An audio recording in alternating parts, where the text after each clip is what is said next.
नमस्ते बच्चों। कक्षा 10 विषय विज्ञान और पहला चैप्टर है रासायनिक अभिक्रियाएं और समीकरण। इसके बारे में आज अपने पढ़ेंगे, तो शुरू करते हैं। सबसे पहले रासायनिक समीकरण। किसी रासायनिक अभिक्रिया को अभिकारकों एवं उत्पादों के प्रतीकों व रासायनिक सूत्रों का प्रयोग करके प्रदर्शित करना ही रासायनिक समीकरण कहलाता है। कि अपने कोई भी रासायनिक समीकरण किसे कह सकते हैं कि उसमें जो भी अपने अभिकारक का मतलब जो उसमें भाग ले रहे हैं, उत्पाद जो भाग लेने के बाद नया यौगिक बन रहा है, नया उत्पाद बन रहा है, उसको अपने किसी प्रतीक के द्वारा लिखते हैं, किसी सूत्र के द्वारा लिखते हैं। इसी प्रक्रिया को क्या कहते हैं? रासायनिक समीकरण कहते हैं। जैसे Zn, जिंक का प्रतीक क्या लिखा है? Zn। सल्फ्यूरिक अम्ल H2SO4, इससे क्या बना? ZnSO4 और H2 हाइड्रोजन गैस बना। अब देखो, इसमें दो नाम आए थे, अभिकारक और उत्पाद। इसके बारे में बताया गया है कि अभिकारक किसे कहते हैं? ऐसे पदार्थ जो रासायनिक अभिक्रिया में भाग लेते हैं और उनके बाद नया यौगिक बनता है, वो बाद की बात है, लेकिन जो पहले भाग लेते हैं उन्हें क्या कहते हैं? अभिकारक कहते हैं। Zn और H2SO4 इन्होंने भाग लिया तो ये क्या कहलाते हैं? अभिकारक कहलाते हैं। इसके बाद उत्पाद, भाग लेने के बाद जो हमें नया भाग प्राप्त होता है, जो हमें नया चीज़ इसके अंदर बनती है, नया यौगिक जो इसके अंदर बनता है, वह क्या कहलाता है? उत्पाद कहलाता है। जैसे ये बना था इसमें ZnSO4 व H2, ये क्या कहलाए? उत्पाद। इसके बाद देखो, संतुलित रासायनिक समीकरण। वह रासायनिक समीकरण जिसमें विभिन्न तत्वों के परमाणुओं की संख्या, अभिकारक हुए, उत्पाद हुए, दोनों तरफ समान रहती है। कि जितने अभिकारक में अणु परमाणु थे उतने ही उत्पाद में बने हैं या नहीं बने, तो उसको संतुलित करती हैं हिट एंड ट्रायल विधि से। तो वह समीकरण क्या कहलाती है? संतुलित रासायनिक समीकरण कहलाती है। जैसे इसमें Fe कितने हैं? 3 हैं, तो उत्पाद में भी कितने हैं? 3। हाइड्रोजन कितने हैं? 8, तो उत्पाद में भी हाइड्रोजन कितने हैं? 8।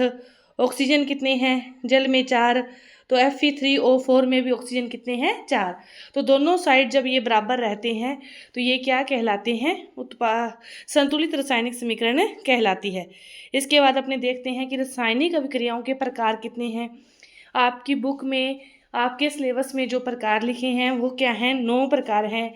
इसमें संयोजन अभिक्रिया, वियोजन अभिक्रिया, ऊष्माक्षेपी अभिक्रिया, ऊष्माशोषी अभिक्रिया, विस्थापन, द्विविस्थापन, उपचयन अभिक्रिया, अपचयन अभिक्रिया, रेडॉक्स अभिक्रिया, इन सभी के बारे में आप अपने डिटेल से पढ़ेंगे एक एक करके।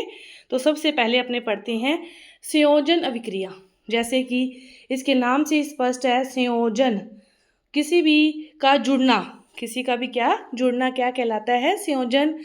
इस अभिक्रिया में 2 या 2 से अधिक अभिकारक मिलकर एकल उत्पाद का निर्माण करते हैं। कि अभिकारक तो 2 होते हैं, वो दोनों मिल जाते हैं, दोनों जुड़ जाते हैं, तो एक नए उत्पाद का निर्माण होता है। तो ऐसी अभिक्रिया को क्या कहते हैं? संयोजन अभिक्रिया कहते हैं। उदाहरण के लिए जैसे 4-5 उदाहरण हैं। कोयले का दहन, इसमें कार्बन और ऑक्सीजन दोनों जुड़े और क्या बना? कार्बन डाइऑक्साइड बना, तो संयोजन हुआ ना, ये दोनों जुड़े। इसी प्रकार हाइड्रोजन व ऑक्सीजन जुड़ के क्या बना? जल बना, तो ये भी क्या हुआ? संयोजन। संयोजन नाम से स्पष्ट है कि इस अभिक्रिया में 2 या 2 से अधिक अभिकारक मिलकर एक नए उत्पाद का निर्माण करते हैं। तो ये अभिक्रिया क्या कहलाती है? संयोजन अभिक्रिया कहलाती है। इसके बाद 2 उदाहरण और दे रखे हैं।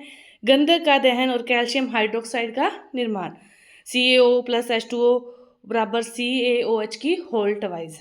इसके बाद अपने पढ़ेंगे वियोजन। संयोजन का उल्टा क्या है? वियोजन।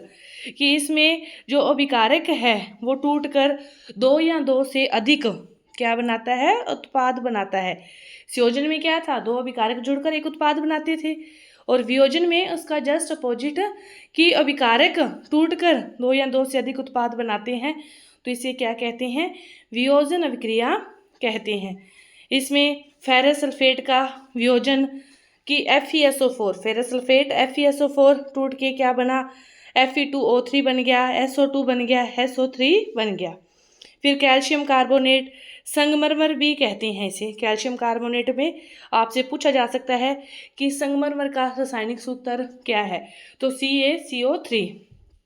कैल्शियम कार्बोनेट का वियोजन होता है तो कैल्शियम ऑक्साइड और कार्बन डाइऑक्साइड बनते हैं।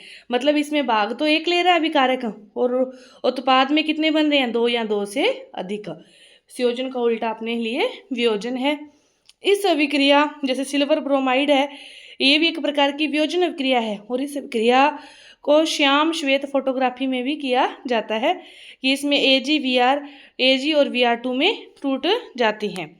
इसके बाद नेक्स्ट अभिक्रिया है आपकी ऊष्माक्षेपी अभिक्रिया। वह अभिक्रिया जिसमें ऊष्मा ऊर्जा के रूप में उत्सर्जित होती है। ऊष्माक्षेपी, इसके नाम से इसमें स्पष्ट हो रहा है कि ऊष्मा ऊर्जा के रूप में उत्सर्जित होती है, बाहर निकलती है, इसे क्षेपी अभिक्रिया कहते हैं। ऊष्माक्षेपी अभिक्रिया क्या कहलाती है कि इसमें जो ऊष्मा है वो ऊर्जा के रूप में बाहर निकलती है। जैसे देखो, प्राकृतिक गैस का दहन, CH4 मीथेन, ऑक्सीजन की उपस्थिति में इसका दहन होता है तो क्या बनता है, कार्बन डाइऑक्साइड बनता है, जल बनता है और इसमें ऊर्जा बाहर निकलती है। कि ऊर्जा का बाहर निकलना क्या कहलाता है, कौन सी अभिक्रिया, ऊष्माक्षेपी अभिक्रिया। जो श्वसन है ये भी एक प्रकार की ऊष्माक्षेपी अभिक्रिया है कि मनुष्य को जीवित रहने के लिए ऊर्जा की आवश्यकता होती है। यह ऊर्जा हमें भोजन से प्राप्त होती है। पाचन क्रिया के समय हम खाद्य पदार्थों में टूट जाता है, जो पाचन क्रिया होती है, जो खाद्य पदार्थ हैं फिर वो क्या होते हैं, स्टेप बाय स्टेप आगे से आगे टूटते रहते हैं। जो पाचन तंत्र है इसके अंदर आपको इसके बारे में सारा डिटेल से समझाया जाएगा कि जो चावल, आलू, ब्रेड, इसमें कार्बोहाइड्रेट होता है। कार्बोहाइड्रेट टूटता है तो हमें ग्लूकोज प्राप्त होता है और ग्लूकोज हमारे शरीर की कोशिकाओं में उपस्थित ऑक्सीजन से मिलकर हमें क्या प्रदान करता है, ऊर्जा प्रदान करता है और इस अभिक्रिया का नाम क्या है, श्वसन है। ग्लूकोज C6H12O6 ऑक्सीजन की उपस्थिति में क्या बनता है, कार्बन डाइऑक्साइड बनता है, जल बनता है और ऊर्जा निकलती है। कि श्वसन भी एक ऐसी अभिक्रिया है, ऊष्माक्षेपी अभिक्रिया है। ऊष्माक्षेपी अभिक्रिया में ऊर्जा निकलती है। शाक सब्जियों का विघटित होकर कंपोस्ट बनना भी ऊष्माक्षेपी अभिक्रिया का ही उदाहरण है। और इसके आगे का जो भाग है, अपने बाकी जो अभिक्रियाएं रहेगी वो अपने सेकंड पार्ट में करेंगे।